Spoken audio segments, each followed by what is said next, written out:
Good morning प्रिय विद्यार्थियों, आपका स्वागत है हमारे YouTube channel APS study hub में।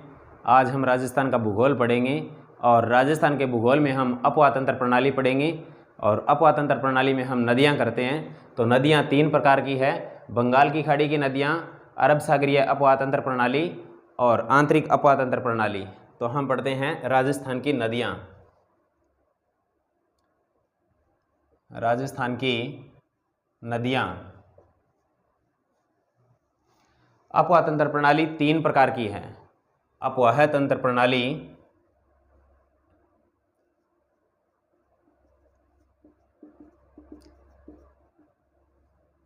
अपवातंत्र प्रणाली तीन प्रकार की है।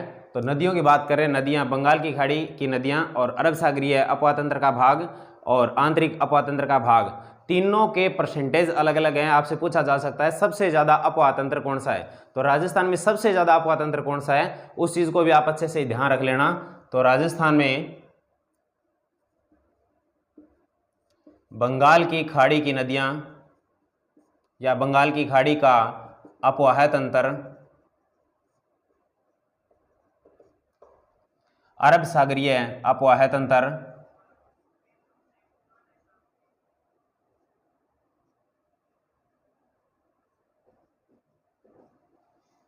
और तीसरा है आंतरिक अपवाह तंत्र।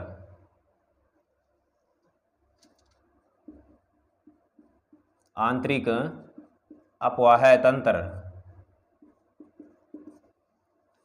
राजस्थान में कुल अपवाह क्षेत्र के अंदर, राजस्थान के अंदर आंतरिक अपवाह जो तंत्र है उसका 60.5% भाग है। राजस्थान के अंदर आंतरिक अपवाह तंत्र की जो नदियां हैं उनका 60.5% है और बंगाल की खाड़ी की जो नदियां हैं वो हमारे राजस्थान में 22% है। बंगाल की खाड़ी की नदियों का जो अपवाह तंत्र है वो 22% है, वहीं अरब सागरीय अपवाह तंत्र है वो है 17.5%। हम बात करते हैं आंतरिक अपवाह तंत्र की नदियां। सबसे पहले हम देख लेते हैं आंतरिक अपवाह तंत्र जो है उसके अंदर कौन कौन सी नदी आती है, फिर हम देखेंगे बंगाल की खाड़ी के अंदर कौन कौन सी नदियां आती है, उसके बाद में हम पढ़ेंगे अरब सागरीय अपवाह तंत्र के अंदर कौन कौन सी नदियां आती है। तो हम देखते हैं आंतरिक अपवाह तंत्र की प्रणाली की नदियां। इसमें है घग्गर नदी, रूपनगढ़ नदी, मेंथा नदी, साबी नदी, कांकनी नदी, इसी को कांकनीय नदी भी कहते हैं, कांकनीय नदी, इसी को मशुरदी नदी के नाम से भी जाना जाता है, मशुरदी नदी, खंडेला नदी। इस प्रकार की कई नदियां हैं, हम इनको एक ट्रिक में पढ़ सकते हैं। तो ट्रिक क्या है? रूपन काका घर में रुसा। रूपन काका घर में रुसा मतलब रूपनगढ़ नदी, रूपनगढ़ नदी, का से कांतली नदी, का से कांकनी नदी, घर से घग्गर नदी, रू से रूपा रेल नदी, सा से साबी नदी। ये सारी की सारी एक ही ट्रिक में कंप्लीट हो गई है। आपको एक ही ट्रिक याद करनी है, रूपन काका घर में रुसा, रूपन काका घर में रुसा। इस ट्रिक को आप याद करोगे तो आसानी से लगभग सारी की सारी आंतरिक अपवाह तंत्र की नदियां एक ही ट्रिक में समेटी गई है। तो इसमें देखो, रूपन काका घर में रुसा मतलब रूपन से रूपनगढ़ नदी, काका से कांतली नदी, कांकनी नदी, कांकनी नदी को ही मसूरदी नदी के नाम से जाना जाता है। ये देखो आप, कांकनी नदी को कांकनी नदी या मसूरदी नदी के नाम से भी जाना जाता है। और घर से घग्गर नदी, रूसा से रूपा रेल नदी और साबी नदी। अब हम आंतरिक अपवाह तंत्र, जो हमारे अपवाह तंत्र का राजस्थान के अंदर सबसे ज्यादा इसका भाग है, राजस्थान में सर्वाधिक आंतरिक अपवाह तंत्र का भाग है। आंतरिक अपवाह तंत्र वो नदियां होती है जो खुद के ऊपर निर्भर करती है, वर्षा के ऊपर निर्भर करती है। तो आंतरिक अपवाह तंत्र में हम अब पढ़ेंगे मुख्य नदी घग्गर नदी। घग्गर नदी को पढ़ेंगे, जो कहां से निकलेगी कहां जाएगी, हम उसको एक डायग्राम के माध्यम से पढ़ेंगे।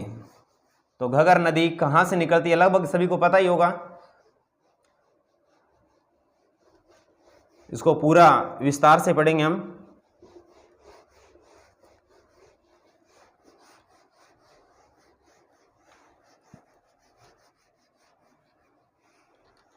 घग्गर नदी,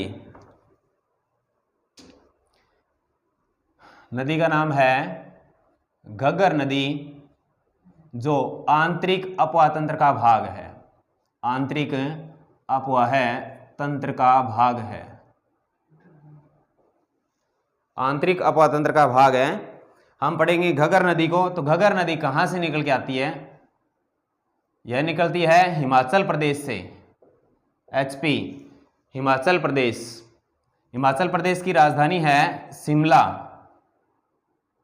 इसके अंदर जो पहाड़ है, यहां हिमाचल प्रदेश में जो पहाड़ है, उस पहाड़ का नाम है कालका का पहाड़, कालका का पहाड़। घग्गर नदी हिमाचल प्रदेश के शिमला राजधानी के पास में जो पहाड़ है, कालका का पहाड़, उसके पास में छोटी छोटी पहाड़ियां बनी हुई, उन पहाड़ियों का नाम है शिवालिका की पहाड़ियां, शिवालिका की पहाड़ियां। हिमाचल प्रदेश की राजधानी शिमला, वहां पहाड़ है कालका का पहाड़, और कालका के पहाड़ के पास में छोटी छोटी पहाड़ियां, शिवालिका की पहाड़ियां, वहां से घग्गर नदी का उद्गम होता है, जो आंतरिक अपवाह तंत्र का भाग है। और यह नदी शिवालिका की पहाड़ी से निकलने के बाद में हरियाणा में आने के बाद में राजस्थान में आती है, और राजस्थान में आने के बाद में यह नदी चली जाती है पाकिस्तान में। तो इस अंत में यह कहां जाती है? तो अंत में चली जाती है यह पाकिस्तान के अंदर। पाकिस्तान में कौन सी जगह जाती है? तो यह जाती है फोर्ट अब्बास तक, फोर्ट अब्बास तक। नदी कौन सी है? घग्गर नदी। घग्गर नदी कहां से निकलती है? तो यह निकलती है हिमाचल प्रदेश से। हिमाचल प्रदेश की राजधानी शिमला, वहां पहाड़ कौन सा है? कालका का पहाड़। कालका के पहाड़ में जो छोटी छोटी पहाड़ियां बनी हुई, उन पहाड़ियों का नाम है शिवालिका की पहाड़ियां। वहां से घग्गर नदी का उद्गम होता है, जो हरियाणा में बहती है। हिमाचल प्रदेश के बाद में आती है हरियाणा में, हरियाणा के बाद में आती है राजस्थान में, और राजस्थान में बहने के बाद में ये जाती है पाकिस्तान में। पाकिस्तान में ये अंतिम बिंदु जहां जाकर ये विलुप्त हो जाती है, उस स्थान का नाम है फोर्ट अब्बास। तो हरियाणा में इस नदी के किनारे यहां बनी हुई है एक झील, उस झील का नाम है ओटू झील। हरियाणा में घग्गर नदी के किनारे कौन सी झील बनी हुई है? अगर आपसे पूछे तो आप बताना, ओटू झील। हरियाणा में घग्गर नदी के किनारे एक झील बनी हुई है, ओटू झील। एक सभ्यता भी बनी हुई है, उस सभ्यता का नाम है बनवाड़ी सभ्यता, बनवाड़ी सभ्यता। हरियाणा में दो ही चीजें इस नदी के किनारे जो पूछी जाती है सबसे ज्यादा, ओटू झील और बनवाड़ी सभ्यता। इसके बाद में यह राजस्थान में प्रवेश करती है, राजस्थान में प्रवेश। राजस्थान में प्रवेश कहां करती है? तो यह करती है राजस्थान के हनुमानगढ़ जिले में। तहसील पूछे तो बता देना, टिब्बी तहसील में, टिब्बी तहसील राजस्थान के अंदर प्रवेश करती है हनुमानगढ़ जिले में, और तहसील का नाम पूछे तो टिब्बी तहसील में प्रवेश करती है। इस नदी के किनारे हमारे राजस्थान में क्या क्या चीज है? तो राजस्थान में सबसे मोस्ट इंपॉर्टेंट चीज तो अपने यहाँ सीरियल वाइज देख लेते हैं। इसके बाद में यहाँ जैसे आगे आएंगे तो राजस्थान के अंदर प्रवेश करने के बाद में, हनुमानगढ़ में प्रवेश करने के बाद में, यहाँ इस नदी के किनारे एक बना हुआ है मंदिर। तो मंदिर किसका बना हुआ है? एक माता का, माता का नाम है भद्रकाली,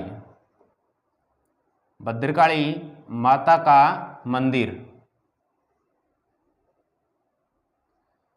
भद्रकाली माता का मंदिर कौन सी नदी के किनारे बना हुआ है?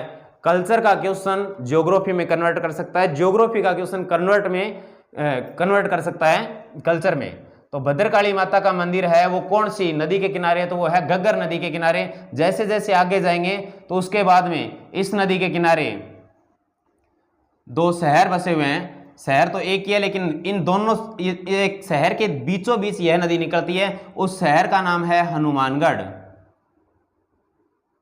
हनुमानगढ़ शहर के बीचों बीच यह नदी निकलती है। एक साइड में टाउन कस्बा है और दूसरी साइड में जंक्शन है। तो जो जंक्शन है वो क्यों बताया? क्योंकि यहां अगर हिमाचल प्रदेश के अंदर शिवालिका की पहाड़ी में भारी बारिश होती है तो बाढ़ कहाँ आती है, ये चीज पूछा जाता है कई बार कि भाई हिमाचल प्रदेश के अंदर शिवालिका के पहाड़ी में अगर भारी बारिश हो जाती है तो बाढ़ आने के आसार इस घग्गर नदी में कहाँ रहते हैं, तो वो रहते हैं हनुमानगढ़ जंक्शन में, यहां बाढ़ आने के आसार होते हैं। और अगर बाढ़ का कारण पूछे आपसे तो बाढ़ का कारण है ये हनुमानगढ़ जंक्शन जो शहर है वो, ये जो घग्गर नदी आती है घग्गर नदी के पेटे के तल से नीचे का भाग है। हनुमानगढ़ जंक्शन घग्गर नदी के पेटे का जो तल है उसका उस तल से नीचा भाग है।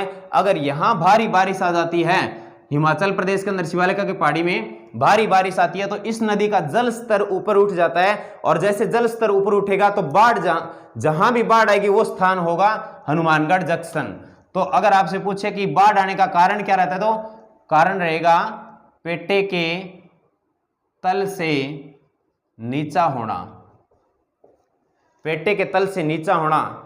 हनुमानगढ़ जंक्शन में बाढ़ आएगी कब, जब हिमाचल प्रदेश के अंदर शिवालिका की पहाड़ी में भारी बारिश हो जाती है, तो नहीं तो नहीं आएगी। इसके बाद में इस नदी के किनारे यहां एक दुर्ग बना हुआ है, उस दुर्ग का नाम है बटनेर दुर्ग।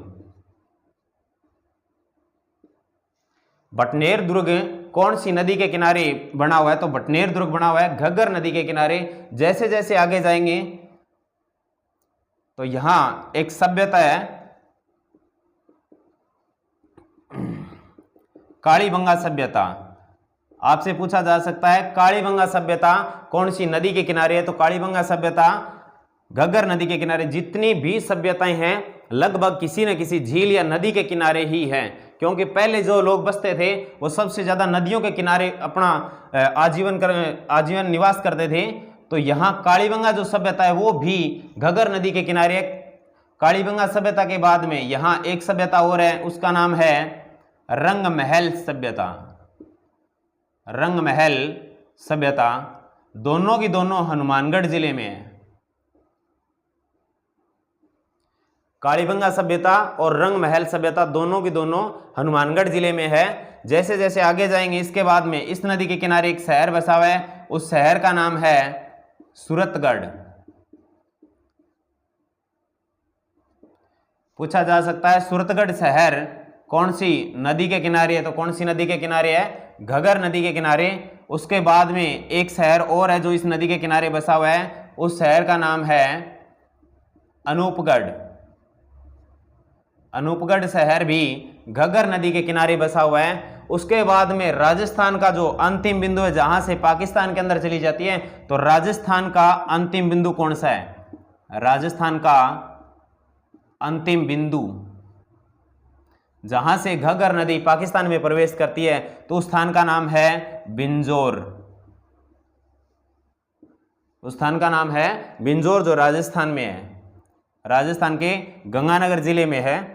तो इसके बाद में यह नदी पाकिस्तान में चली जाती है और अंत में यह फोर्ट अब्बास पर यहां जाकर विलुप्त हो जाती है। ये मानसून काल के दौरान ही यहां तक पहुंचती है, अन्यथा ये बीच में ही रुक जाती है, तो पूर्ण बहाव नहीं है इसका। यहां पाकिस्तान में इसके बहाव क्षेत्र को किस नाम से जाना जाता है, पाकिस्तान में इसके बहाव क्षेत्र को हकरा के नाम से जाना जाता है। पाकिस्तान में इसको हकरा के नाम से जाना जाता है, इसका बहाव क्षेत्र है उसको हकरा के नाम से जाना जाता है। तो इस नदी के उपनाम,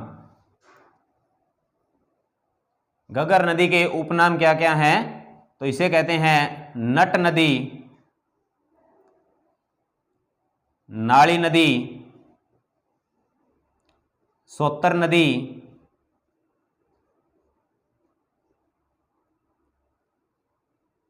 सरस्वती नदी, द्वेषवती नदी, हकरा नदी, ये इस नदी के उपनाम हैं। इस नदी की कुल लंबाई, इस नदी की कुल लंबाई 465 किलोमीटर है। राजस्थान में इसकी लंबाई 195 किलोमीटर है।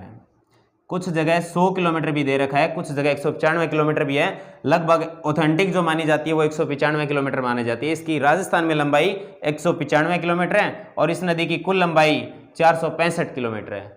तो यहाँ हमने आंतरिक अपातंत्र की जो सबसे लंबी नदी है, जो अंतर्राष्ट्रीय स्तर पर बहती है, किसी देश में जा रही है, कौन से देश, पाकिस्तान देश में जा रही है, तो यह नदी अंतर्राष्ट्रीय स्तर पर बहती है। राजस्थान की एकमात्र ऐसी नदी जो अंतर्राष्ट्रीय स्तर पर बहती है, जो आंतरिक अपातंत्र की सबसे लंबी नदी है, तो वो नदी कौन सी है? घग्गर नदी है। और घग्गर नदी राजस्थान का शोक भी कहलाती है, राजस्थान का शोक।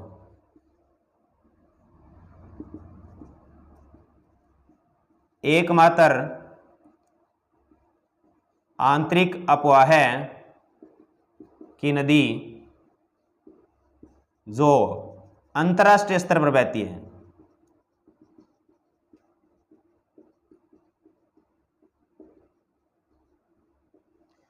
आंतरिक अपातंत्र की घग्गर नदी को हमने पढ़ लिया है, एक बार मैं रिपीट करवा देता हूं। घग्गर नदी का उद्गम कहां से होता है? तो हिमाचल प्रदेश राज्य की राजधानी शिमला के कालका पहाड़ की पहाड़ियां, शिवालिका की पहाड़ियों से इस नदी का उद्गम होता है, जो हरियाणा से बहने के बाद में राजस्थान में आती है। राजस्थान में यह प्रवेश करती है हनुमानगढ़ जिले की टिब्बी तहसील में प्रवेश करती है। इससे पहले हरियाणा के अंदर बनवाली सभ्यता और ओटू झील इसी नदी के किनारे है। राजस्थान में प्रवेश करने के बाद में इसी नदी के किनारे हनुमानगढ़ में एक भद्रकाली माता का मंदिर भी इसी नदी के किनारे है। और इसके बाद में हनुमानगढ़ जंक्शन और टाउन इसी नदी के किनारे है। जो इस नदी में शिवालिका की पहाड़ी में अगर भारी बारिश आती है तो बाढ़ कहाँ आती है? बाढ़ आती है हनुमानगढ़ जंक्शन में। बाढ़ आने का कारण पेटे के तल से नीचा होना, इस शहर का पेटे के तल से नीचा होना है। और इसी नदी के किनारे बटनेर दुर्ग है, कालीबंगा सभ्यता, रंग महल, ये दोनों के दोनों, कालीबंगा सभ्यता और रंग महल हनुमानगढ़ जिले में है।